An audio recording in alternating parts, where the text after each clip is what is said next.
This very well might be the most soloable non-solo TTRPG that I have come across, and it's so fantastic. So, let's break it down.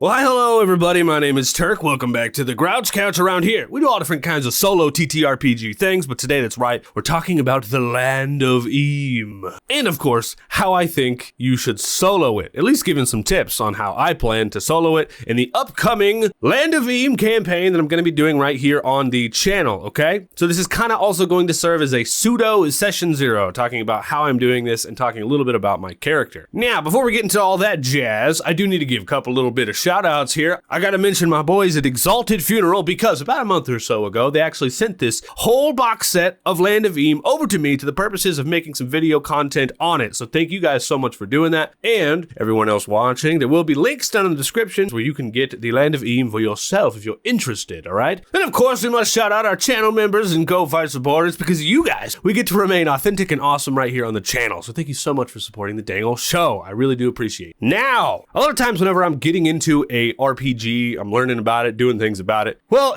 needless to say, I've had an experience thus far with Land of Eem. So there's some other little shout outs that I actually want to give today. Because whenever I'm learning an RPG, I don't usually just read the book, right? I like to have what I call companion videos or the like that I actually watch to also help me learn the game while I'm playing it. Things for me to listen to in the background while I'm doing stuff, and then when I go and sit down and actually read these books and stuff like that. So I want to give a shout out to my full experience on how I got here today. First of all, my boy over at Sacred Art of Gaming, if it wasn't for him, he actually talked about Land of Eem in one of his update videos, probably last year, and that's the first time I had ever heard of this game. So thank you so much for putting it on my radar. My guy's got great taste in games, all right? Because there's a lot more than Land of Eem that we agree on. Secondly, before I talked to Exalted Funeral, I wanted to make sure this is something that was worth, investing my time in. So I was actually watching some reviews, and I want to say that Robin at Cozy RPG Reviews is actually the one that inspired me to take the leap into this game. So thank you so much, Robin. Check out the review for more reviewiness, all right? Very good. Now, while I've been learning through this game, the first little bit of an actual play that I actually watched solo was Geek Gamers, and they did a very good job of talking about it and playing through it, and I really enjoyed their video, so I want to shout it out. But the main one that actually helped me get into this was the Dungeon Dive. They did a great job. They did 2 whole videos covering the Land of Eem. Sadly, they didn't end up doing an actual play of it, which is a huge bummer, but their 2 videos are just fantastic, and the Dungeon Dive does a great job talking about how to solo this thing and other kinds of fun shenanigans. I think I'm making some adjustments to what he would have done, but still, fantastic information over there. So thank you so much, Dungeon Dive. Hell yeah. My friends, all those will be linked down in the description, all right? Because if you're thinking about getting into this game, and if you're like me, you're going to watch multiple videos on this thing, right? You're going to check it out all over the place because it is a big plunge. This is a big book with a lot of lore, all right? I personally think that it's worth it, but for you to make your own judgments, check out my videos and theirs. Because hell yeah, I love to stay transparent here on the channel, and I believe that a rising tide raises all ships. Now it's time for us to get into the actual talking about the game part of this here video. Look, this isn't going to be a full review or a full tutorial or a full what is Land of Eem. All right, today we're mostly going to be focusing on how to solo this thing. All right, of course I'm going to go into some details about the world lore and other kinds of fun stuff. For those of you guys who have never heard of it before and plan to join me on my adventure through this game, we're going to talk about it a little bit, but it's not going to be a full in-depth thing, okay? But there are some things we need to cover, and I want to mention that this video is not scripted at all. I've just been spending a month with this game, learning it and reading it and having a blast with it, and I just feel like I have a lot to say. So we're just going to get into a lot that I have to say, and hopefully we don't get too off the rails and too ranty, okay? Now, yes, this is Land of Eem. The box set comes with this, of course. It comes with the sandbox campaign setting as well as the bestiary. It also comes with this awesome fold-out hard mat right here and a little dice box, some little meeples, and of course, dice. I don't know if I actually plan on using the dice that they sent with this Land of Eem box set, but they are pretty cool. There's a little, I think it's a skull in there. It's kind of hard to tell in some places, but there's a little object inside of there. It's supposed to be like a gelatinous goo kind of dice thing, and they're pretty neat. But the D12 is my favorite dice, and this system actually uses a D12, which is another fantastic thing. And I've actually got this cool liquid core dice that has a little eyeball in it that I actually plan on rolling a lot, but I'm hoping to get some character themed dice, which we'll talk about the character in a minute, all right? So that's everything that it comes with. It also comes in a really nice slipcase that has like some gold foil on it. It's fantastic. And it's heavy. Boy, is it heavy. All these books. So So I actually started right into mechanics and how I'm going to solo this thing without explaining the world at all. And I feel like for some of you guys who want to strap in for the story with me and haven't ever heard of this game before, I kind of want to explain this world a little bit so you might be able to, kind of get into it a little bit. So Land of Eem is supposed to be Muppets meets Lord of the Rings. And they even say that here in this book. So the creators of this actually made a graphic novel called Rickety Stitch, and they decided to turn it into a TTRPG. Now, Rickety Stitch is kind of a graphic novel meant for kids, so they thought their TTRPG should also be meant for kids, which I think kids could play this. But what I will say in the positive light is that this game is meant for people also like me who love Saturday morning cartoons and Adult Swim and stuff like that. I plan on doing an adult twist on all this. I'm going to use all these funky little characters and do like adult twists. Like these guys, are going to be cursing. They're going to be, making jokes about things. Just because that's where my imagination is going to go. I'm not going to force it, but I just know that that's where my brain is going to go. So this game is meant for someone like me who loves Saturday morning cartoons, quite honestly. But let's talk a little bit about the setting as well. And as you can already see, it's very colorful, very whimsical.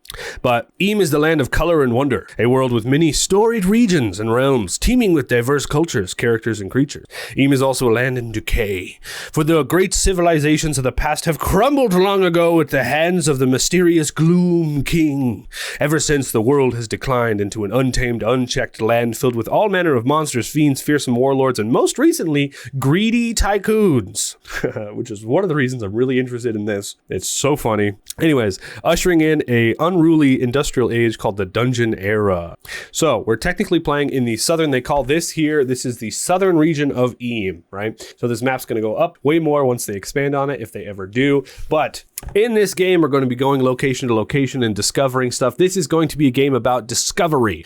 I have purposely not read through the full Sandbox campaign book, which I'll show over here. This is it, and it is thick, baby. It's the thickest book.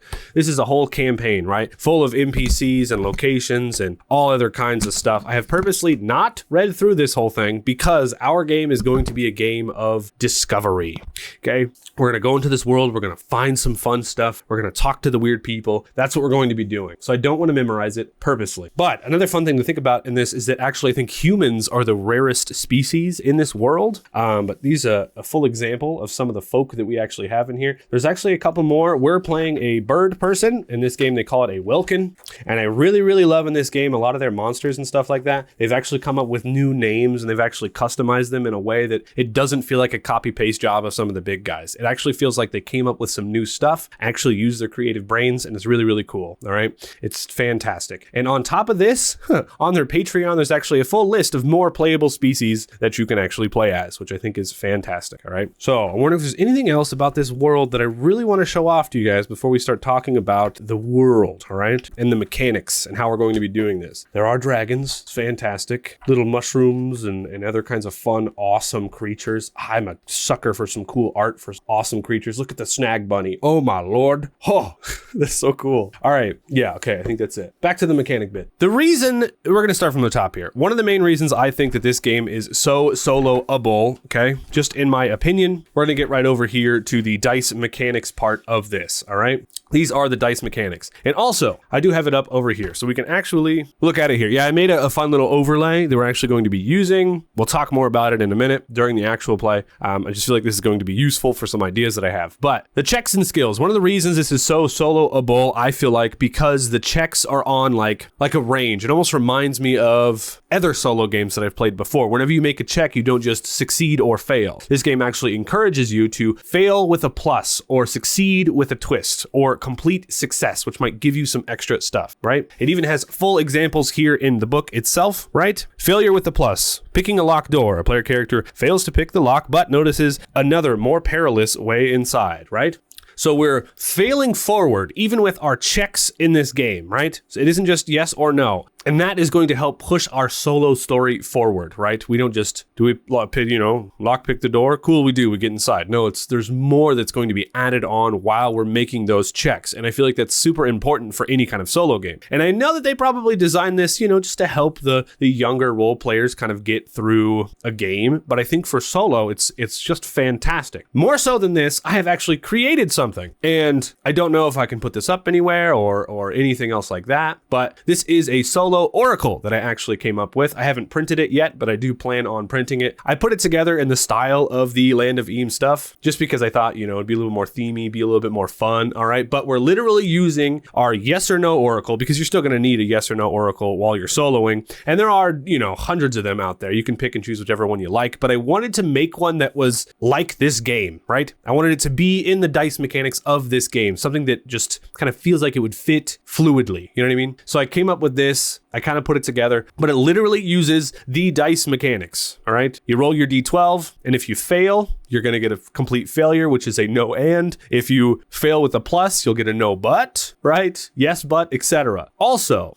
in this, there are modifiers, and modifiers only go up to +3 or -3 as a maximum, right? And it works with your stats, your skills, your abilities, but also it says in here a couple times that the GM can actually give you pluses or minuses depending on the condition or what the heck is going on. So I thought that it was perfect to use this and actually use the odds chart in that same modifier way. So if I'm like, is this a yes or no question? Like, is this a yes? It's probably not. I feel like that's impossible. I would put a -3 on it and I would roll it, which could still give me a 9 if I roll a 12, right? Could still be a yes with a -3 to make it impossible. But then we could also get no buts and no ands on that impossible yes or no roll, which could then still push our story forward. I think that's fantastic. And then I even put like some little examples down there on the sheet, and I used art from this book on there. Hopefully our boys at Land of Eem is cool with that. I just really love this dog with the sausages. It's actually a part of another art piece that I just kind of wanted on there for my own little, playing little themed stuff, right? I thought this was fun. So this is the oracle we're going to be using for our yes and no's. And I also did want to point out, recently I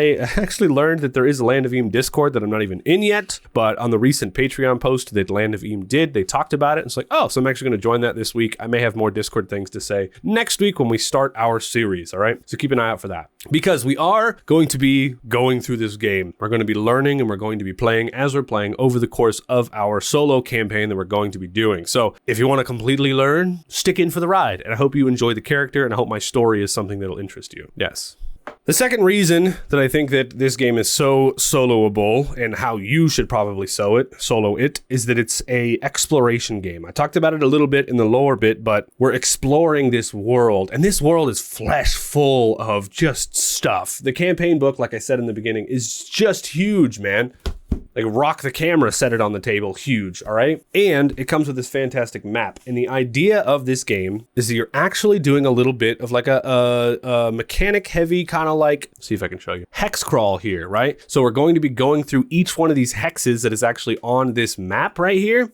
We're gonna be going through each one of these little hexes, and we're gonna figure out what's going on in that location. And as we're traveling from place to place, we roll our little travel check. We might encounter something crazy. We could stop in that area and we could try to discover something and look around and find something cool in the area, at which point we could roll on another chart to see, oh, what is going on over here. I think it's fantastic. But the thing is, this travel and camping check, we make a D12 realms check right here, and we could run into a perilous encounter right here, or we could run into nothing, a discovery. We could, you know what I mean, a bump in the road, or just uneventful, at which point, if it's uneventful, we could actually stop and try to discover or try to hunt or something like that. And then we could actually do the things. And it has modifiers for traveling at night, difficult terrain, etc. So over the course of our game, I haven't exactly decided where Fizz is going to be starting. I haven't talked about my character yet, but where my character is going to be starting. I had some ideas for him to roll in off the coast and then make his way north, make your way. But we're going to go hex by hex, and we're going to discover things as we go through, trying to accomplish our big overlying goal. Because when you're playing this game, you're going to need a big overlying quest, all right? Something to try and accomplish while you're discovering all these locations. And we're going to run into side quests. We're going to meet little people. We're going to do fun little stuff. So if you're soloing, make sure you have some kind of big goal that you want to accomplish.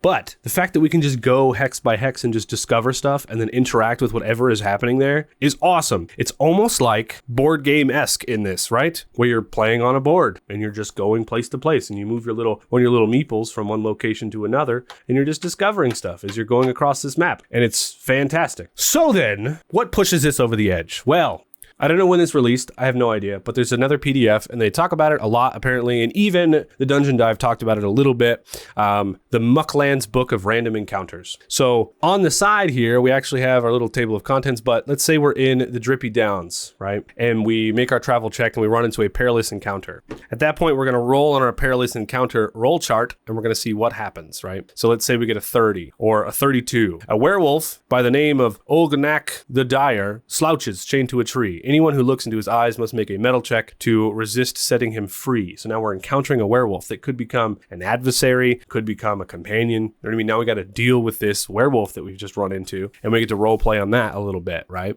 But let's say we run into a discovery instead in the Drippy Downs and we roll again, right? We have a good check. We could actually run into something fun. A woodsman has their leg trapped in a warg trap. He cannot speak folk tongue, but his wounds clearly need urgent help. Free and heal him, and he transforms into a green bird and drops a pouch of ancient coins. That is so fun and whimsical. But at which point we get to role play this woodsman and figure out what the heck's going on with him, and we get to solve this problem. So in a lot of games, and I say this all the time, if you're playing a solo game, you got to remind yourself that heroes need problems worth solving. And so a lot of these little roll charts are going to turn into problems and issues and challenges for your hero to overcome before they can move on to the next hex, right? So we're solving issues as we're moving forward, developing up this whole story. Now, the other crazy thing, in the book, let's say we're in a town, right? We're actually in Bogtown right here. We're actually in a town. So there's like buildings and stuff going on all over the place. So not only do we get to roll on what we see and what we smell and who we run into, because each one of these locations inside of Bogtown, I don't want to have to search for Bogtown. So let's just say we're at the crossroads right here. There's a whole list of quests, right? And there's 5 of them. We can actually set this up as a roll chart in our heads and we could roll a dice. We can go 1 through 5. If we get a 6, we'll roll again. So we just roll. We see what quest we might run into, right? There's also rumors that are set up this way. I wish they would have put numbers on everything. They didn't, but that's okay. We could still pretend, right? What rumor do we hear? What sights and sounds do we see that we can react to? We can roll on that while we're here. And there's all these NPCs that we might run into. But the other fun thing is that we have a random quest chart down here. And inside of the crossroads, right, there are these different locations. The ferry market, the old place, Drippy Drop Bridge, right? So if we run into one of those places, we could even roll a dice to see where we want to go or which one we might run into. Because some of them have more than 3. We can actually roll to see what place we walk into next. And that's where we are. We could read the description of the place and roll on that and see if there's anything there that we want to interact with, meet some NPCs that might be there. But the fun thing is, while you're even in a city, let's say we're going from the market to the bridge, we'll make a travel check while we're in the city because we're traveling from the market to the bridge and we might have a discovery inside of the city or we might have a perilous encounter in the city. At which point we can go over to the perilous encounter thing. We could roll on that, right? And then we're discovering some more stuff and having some more fun. So, and if we're unsure, at any point, we pull up our solo oracle. We say, is this man, we're in the city, so he can't be attached to a tree. Is he chained up, like about to be executed, right? We could actually roll yes or no and see if instead of that, they're actually trying to execute this man. So then we have a dilemma, a moral dilemma that we need to try and figure out here in this city. I mean, that's kind of the base of it. There are some more, little things that we're going to talk about, but that's literally the base of it. There's a gameplay loop here where you're moving to a hex, you're making your travel check, you're making your encounter check, you're dealing with that encounter, you're deciding if you're going to camp or not. If you do camp, which is a mechanic here, we need to rest and eat, then you can make your camp check. There might be an encounter during your camp check. You wake up the next day, you move to the next hex, you do the next thing, right? If you make it to a city, then you can interact with the city, which I think is a little bit different from the hex crawling, but you can still format it in the same way, right? There is a Land of Eem gameplay loop here that I think works really well for solo. I'm actually hoping by the end of this campaign, I actually want to type it out, much like I did with this here. I actually want to type it out and come up with a good solo game loop for overland travel and in-city travel to be able to follow these steps, step by step. There's just kind of like a lot of different roll charts to roll on, so I haven't done it yet. I want to actually dip my toes in and have some fun with it before I come up with the exact thing. But I will say, if the campaign is well done and over, I will actually include, if I make it, the gameplay loop in the description or in a pinned comment, okay? Additionally, my Land of Eem friends, what's up? I've been watching your actual play and your videos on your channel. I have been, because it's so cool that you guys are still so active in your community. I'm also a patron. What's up? I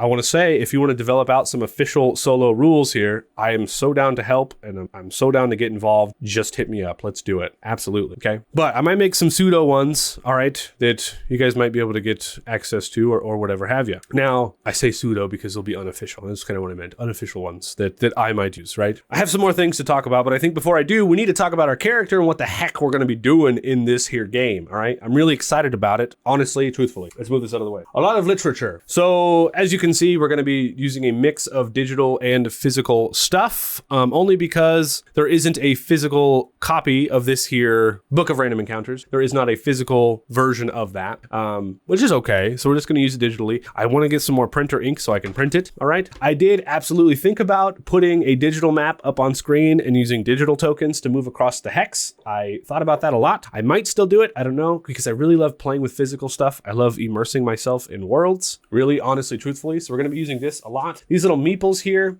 they all come with the box set. There is 6 of them. None of them really match our characters in any way. So I actually might, if I'm feeling thrifty, I might customize them a little bit, which we'll see on episode 1, just so I can still use them because they're so cool and they're so awesome. I love little meeples. There's other games that are moving over to meeples now, which I really enjoy, like Toon Punk and other OSR stuff. These are fantastic and they're colored. They're sick. So we're going to be using digital and physical stuff, which I think is important. We're going to do a mix of both. That being said, I want to talk about my character a little bit. So our character is Fizz, all right? If you've been following the channel, you know Fizz. Fizz was a kinku in previous games, but in this, we actually have a bird folk called the Welkin. And the reason I was so inspired to make Fizz in this game is because originally he was kind of like an alchemist, artificer kind of character. And I actually seen on the Patreon recently, I think here in April, our friends Land of Eem actually released a brand new class called the Inventor. And this is the printed out version of that here. And so Fizz is going to be an inventor, innovative engineers of sputter and spark technology. So sputter and spark is kind of like the clockwork technology of the ancients in this game. It's a fantastic name for it. Ugh, I must let me whisper.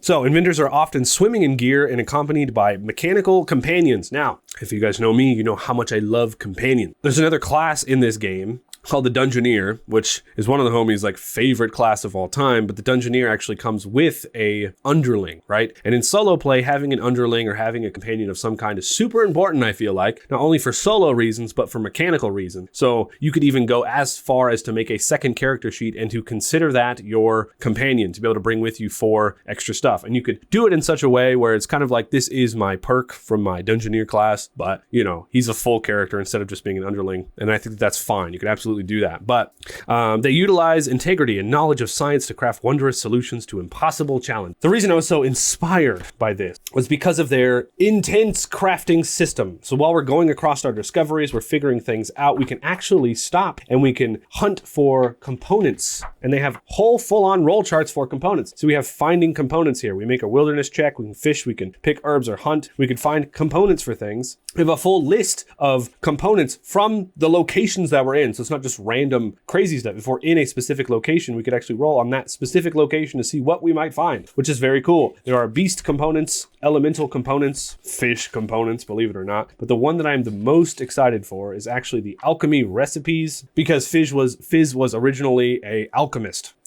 artificer. He's kind of going to be a little bit more inventory in this game, just because I want to lean into that. He's actually going to make more mechanical stuff than just doing alchemy, but some of these alchemy magical effects are just insane, and I love the idea of them. So we're actually, and this is going to be a creative challenge for me, because a lot of times I forget about inventory. I skim over looting bodies. I do. I know that I do. I'm not like the hungriest loot goblin. I'm more about narrative stuff. So it's actually going to be a challenge for me, and I love challenging myself to actually loot everything and write all the loot down that I actually have so I can remember what I can make. So this is going to be fun. Anywho, there are also cooking recipes, and there is a whole way that you can craft stuff. You actually make a tinkering check to be able to craft, and not only can you craft normal mundane items, but if you get strong enough and do it well enough, you can actually craft items that have magical effects on them that do more than just stuff. We have a magnificent item trait here. You can actually give certain items traits if you roll well enough on your tinker check, which I think is very, very cool. So I was inspired by this, and I was like, dude, this is going to be sick, right? I love me a magical table, a good magic table. If you watched my top 5 exciting things video recently, you know all about this companions and magical tables, and this has it, right? It's fantastic. So the inventor here, if you want your own version of the inventor that you can print out and use and get all the details of, you can get it over on the Land of Eem Patreon. But the important things we need to remember is that Fizz, which I'll show in a second, art of the character, and we'll talk all about that in a sec. But Fizz is not only an inventor, right? Once every session, you can craft an item with up to 2 mechanical and or electrical functions functions. Think like steampunk technology. Each function costs 5 materials and can be added to both mundane and magnificent recipes. Follow the crafting rules in the core rulebook. He also has a portable workshop, so in this, whenever you're crafting, to be able to craft big time stuff, you're gonna need to forge, but he actually has one that you can just bring with him. It's like a perk that he has. But the main thing here is that we get a sputter helper. So you can get little worker bots, you can get a power bot, but I actually picked the sputter person down here. It's a bot with a personality programmed to assist with diplomacy and knowledge. Each session, I can reroll a realms check, a lore, or social check once every session to communicate fluently with any creature. Just very, very cool. So Fizz the Welkin, and he's going to have a bot. And I was thinking so hard on what I'm going to name this bot, but I actually got... This is, so yeah, the inventor comes with 5 full pages. It is a whole thing. But one of their new species you can play as is a sputter person. So you can actually play as one of these robots. And in here, it had ZBD as a suggested name. And I was thinking about Z a lot. And I came up with the idea to name my bot Z1GGI. And we're going to call him Ziggy. And I like the idea of him being a Z1 bot. So there might be some other Z1 sputter bots out in the world, right? Like maybe he got parts for it and put it all together. And I think that's fantastic. In his backstory, his relationships with Z1GG, I built him for a dangerous adventure a while back, but now we're best friends. So he went on a quest to he went on a quest with Z1GG, and now they're just hanging out. They're just good old dang old friends. And I love the idea of that. But we're going to use some of this stuff, some of these perks for the sputter person. I'm going to use it really lightly because I don't want him to be a full-on character, but I do want him to be like kind of full-on, but not full-on, unofficial full character. So he's going to have a little bit of stuff. I actually started building the full character sheet for him, and I was like, I don't really want to do that, but we're going to use this page itself, and we're going to remember to use the perks that he gets from Sputter Person, which I think I do actually have all his perks down on this second page. I couldn't figure out where to put these on here. Usually there's like a little check mark page that comes with each one of the classes, and you just kind of write down the check mark whenever you have that perk. There's like a whole perk page, but the inventor, since it's so new, doesn't have one of those, so I actually just copied and pasted everything onto this page. I know to you guys it probably just looks like a whole wall of text, but every time something like this comes up, we will cover it, all right? But just as a little bit of an example, we have jury rig where we can make stuff. We have a utility belt where every session we can just pull out a random mundane item that we might have with us. We have bird whistle because we're a Welkin, so we can whistle like a bird to communicate with other birds. We have sputter and spark that we already talked about. We have the sputter person, which we just talked about. We also have power tools, which means we have tools for pretty much any occasion, and they don't take up a slot in our inventory because this inventory system does use slots, which I love. And we have our portable workshop, which we did cover, which is basically a forge, and it's pretty heavy, but it's on his back, right? I feel like it folds out. I think that's kind of cool. Anywho, I've also printed out the whole reference guide. You can get this reference guide for free, I think, just by giving them your email. And I think you can get this whole reference guide, but I also have the GM screen over there, which I'm going to use physically. And I also have it digitally right here, as you've already seen. This is the GM screen, right? Or our reference guide that we can look back on and look at anytime we need to rules check, because we will be rules checking as we go through this, right? I always say make things work for you, but in this, I kind of want to, do my best to follow the rules and have some fun with that. So, some backstory about Fizz. Fizz's goal in this world is to find lost treasure and to explore the world, right? These are his ideals. And he wants to leave things better than he found it. So I picture Fizz going into like homes and stuff and seeing that someone's like thing is broken, and he'll be like, oh, hey, I can fix that. And he'll just make a tinker check and fix it for him and then like kind of leave. So he's just kind of wandering around fixing stuff, making stuff better for people. I think that he's all about, right? That being said, that goes hand in hand with him, his flaws, that he pokes his nose where it doesn't belong, and that he trusts machines more than he does people. Those are his flaws. But backstory, which is the important one of the inventions that he made caused a disaster in his hometown, and he was cast out and he now lives on the road. And I think that is actually a backstory from something else. No, that is the backstory from the inventor, but I took another one from another class that says there is so much to be learned from the ancient relics, more than what's being taught in any plain old history book. So he wants to go out and find these ancient relics to be able to invent and do stuff with. Lastly, what is the quest? The overlying quest of Fizz, which I preach about so much, is to recover the lost schematics of blank and finally finish its construction. So he knows that there's lost schematics out there, and I haven't exactly pinned it out for what it is. We'll talk about it in episode 1, but I feel like there's going to be schematics. Maybe you guys can help me in the comments, but schematics for something that helps to create stuff. And it's like a machine that he can build to then help make more stuff of some kind some kind of magical ancient schematics that he wants to find that are hidden somewhere out in the world. And even if he finds these schematics, then we might have to go on a quest to find all the parts, and then we put all the parts together, right? So he's out questing, discovering, looking, and asking questions to people if they might know where this person, whoever made these schematics, used to live. And my original idea was to make it some kind of a play on like an old-timey inventor. So I left it blank. Like inventors from real life, but we changed their names a little bit to fit this fantasy world. I think that'd be fun. If you guys in the comments have ideas, please leave them. I might use one of those, or we'll come up with something before session 1. So we're traveling across the world trying to find the lost ancient schematics. And I think that's cool. And we're also trying to find relics as well to be able to use them and find them and, you know what I mean, add to our back. Okay, before I show you this, this is another fun thing I plan on doing. The reason I made this overlay was because I actually want to have Fizz the Kenku's art on screen, and anytime he runs into another creature, another monster, something like that, I'm actually going to bring the art of that up on screen as well, so we can see them interacting with each other. And so, yeah, that's what this is right here. So this is Fizz the Kenku and his little robot Z1GGI, or Ziggy, and this beautiful art piece that I feel like fits in this world. He does such a good job. This art piece was done by Abstracto, okay? And Abstracto is a wonderful artist. You can actually commission him to get art yourself. I will link his page where you can commission him down in the description, all right? And Abstracto is an artist that I've been working with for years, all right? And he never fails to disappoint, and he's so fast, right? So you need character art for your game in 2 weeks, whatever, in a week even, he's got your back, all right? He does a fantastic job, and I just love everything about Fizz and Ziggy. It's so good. Z1GGI, it's so fantastic. Oh, and I do want to mention that Abstracto plans on doing an art raffle, all right, where he's going to be giving away a piece of character art. He's going to do art of one of your guys' characters, and he's going to give you a little ticket for it. We're going to be doing a giveaway of that, all right, at some point during the series. So make sure to follow along, and I'll tell you more details about that later. Sweet. If you actually look close enough,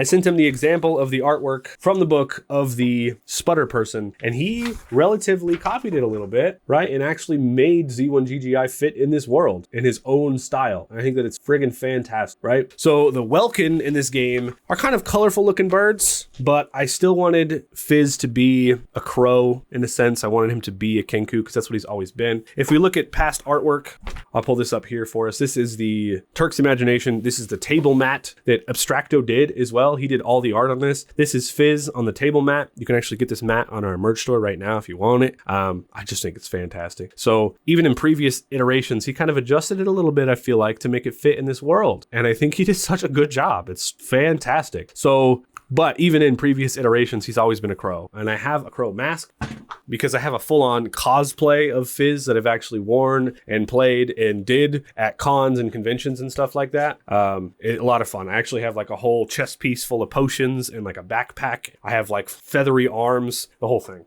Well, hello, it's me. Ha ha. So this is the character we're going to be playing. Because if a lot of you guys know, I have cosplays for pretty much everything. All my characters anyway, except Cassidy Cade. She's my sci-fi character. I don't have a cosplay for her yet. But so on this screen here, the reason I bring it up, so let's say that Fizz and Ziggy are in the Drippy Downs, because this is the Drippy Downs background right here, which I can easily change them out. And they come across the Borg tortoise, right? We can actually have them improv and talk to each other right here on screen. We could actually see a little bit of an example of it. I just thought that was a fun little thing. So, hey, how's it going? And you can see there's a little bit of text up there in the top left because I literally just cropped it right out of the book and just slapped it in there. I want to be able to do it quickly, depending on whoever or whatever we encounter in the game. So there's going to be a little bit of text that's going to, drop in there as well from the book. But I think that's okay. It just gets us that example going. This is really, really cool. So this month, I also do plan to create a t-shirt and possibly a sticker that we're going to have on the merch store of this Fizz artwork, right? To celebrate us playing Land of Eem on the channel. So if you want to get it, I think it'll only be on the store probably for about a month or two. So it'll be like a limited edition Fizz and Ziggy shirt. Fantastic stuff. So keep an eye out for that as well. But this is kind of where we're at. And I'm really excited about this overlay bit that I decided to do. I could swap out the backgrounds and swap out the creatures depending on whoever or whatever we're talking to. I think it's going to be a lot of fun. And it's a fun way for me to showcase all the amazing, inspiring artwork that is included in Land of Eem. It's fantastic. And the fact that Abstracto just knocked it out of the park with his art piece, making him feel like he fits right in there, is just so cool. I usually try to do some kind of fun intro and like theme song as well for all my long form campaigns. I have zero ideas thus far, but we'll see what I come up with before next week. But this is going to be a campaign of discovery completely. We're going to be going from place to place and discovering this world. I got to tell you, I'm just so excited to explore and discover all the crazy stuff that this Land of Eem world has on offer for us. Like, it's so much. And it feels like there's a huge entry point where you need to read all this stuff to be able to play this game. But truthfully, once you understand how easy it is, you roll your D12 and add your bonus. That's it. That's pretty much the whole game. Once you understand it, you're pretty much set for like a while, right? There's some extra little bits here and there that we'll get into as we're playing, but a lot of it is set up like a roll chart. We could even roll up random wandering intruders if we're doing a campsite thing. And this roll chart is just sick, honestly, so sick. We have our reactions and our intruders right here. It's perfect for us. That's an honorable mention for this game. We also have easily rolled up adversaries if we do run into anybody who might want to fight us. And the other reason I really wanted to do this scene right here, because this game is set up to where you should be trying to talk to people and should be trying to solve issues through communication and, in our case, invention. And you really shouldn't be fighting every person you run into. So having this here so we can talk while we roll and play and stuff like that, I think is going to be sick. And then if we need to roll anything while we're doing that, I also have this up here. So we can just roll right here in the box.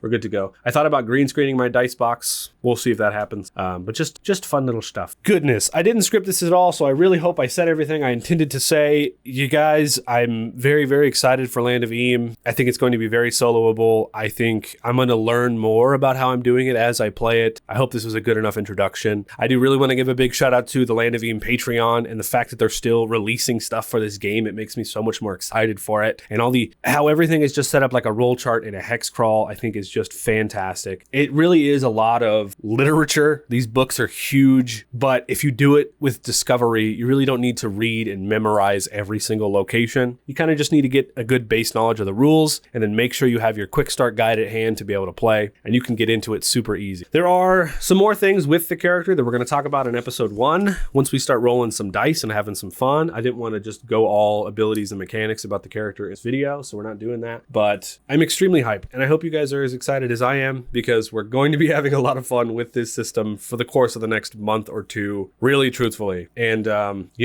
maybe once we're done, I can get one of the Land of Eem guys on the channel for an interview or something. That might be like a lot of fun to do, right? So make sure to leave a like here on this video, all right? So we can make sure to have some fun. And usually my long form campaigns, I like to consider them collaborative storytelling, but because we're doing so much discovery in this world, I'm already discovering so much in the Land of Eem book that I think it'll be hard for me to include NPC names and stuff like that from your guys' suggestions in this world. It really will be, but I will still try to do my best to ask those questions, like what should the name of the schematics inventor be, all right? Make sure to leave that in the comments below. And I'll try to include your guys' ideas and suggestions as much as I can, especially if you come up with story threads or anything else like that. Leave it down there and I'll try to include it. I always try to do my best. In the last campaign we did of Pirate Borg, I even made a roll chart of all your guys' suggestions. So maybe that's something I can do again. We'll see. We'll talk about that more in episode 1. The last thing I know I need to mention is that Abstracto, in celebration of us working together consistently here on the channel, Abstracto actually wants to do an art raffle. So here at the end of our Land of Eem campaign, at least probably in episode 4 or episode 5, we're going to be doing an art raffle, and he's going to be giving away a character art piece to one of you guys, all right? So make sure to hop over there in the comments and hop in the Discord, all right? Because we're going to be doing that giveaway. So make sure to let us know that you're involved or interested, and he'll do an art of a character of yours. Yeah, should be fantastic. So big another shout out to Abstracto. And I'll mention more of that in episode 1. We'll talk more about it. All right, remember guys, if you want any of this stuff, I'll include links all down in the description.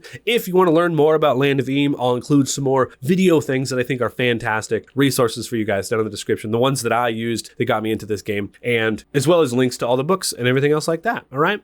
I'm so very, very excited. I'm excited to play Fizz the Kenku, and I can't wait for you guys to hear the voice that I came up with for him and Ziggy. I'm still working on it. We'll see. I like to do voices around here as well, so we'll see how that goes. But for now, everybody, take a seat on the couch by subscribing so you don't miss more Land of Eem content that we got coming up. That's right. Subscribe until at least maybe you find yourself patrolling in the Land of Eem yourselves, all right? Could be fun. Roll on that, weirdos.